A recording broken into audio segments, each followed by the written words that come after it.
بسم اللہ الرحمن الرحیم واللہ لا يحب الظالمین۔ سورہ آل عمران تیسرا سورہ اور آیت نمبر 57۔ بے شک خداوند عالم ظالمین کو دوست نہیں رکھتا ہے۔ ظالمین کے خلاف قدم اٹھائے، مظلوم کی حمایت کریں۔ کیسے حمایت کرنی ہے؟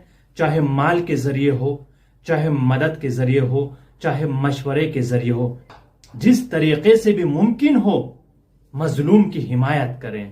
اگر آپ کے پاس مال ہے، خدا نے آپ کو مال دیا ہے، دولت دی ہے، طاقت دی ہے، تو آپ کے اوپر لازم اور ضروری ہے کہ آپ مظلوم کی حمایت کریں، چاہے مال کے ذریعے ہو، چاہے طاقت کے ذریعے ہو۔ چونکہ خود قرآن میں ارشاد ہو رہا ہے انما اموالکم و اولادکم فتنہ، بے شک تمہارا مال، تمہاری دولت یہ آزمائش ہے، امتحان ہے۔ ہم نے جو مال دیا دیکھیں گے آپ نے خرچ کہاں کیا ہے۔ مظلوم کی حمایت کرو۔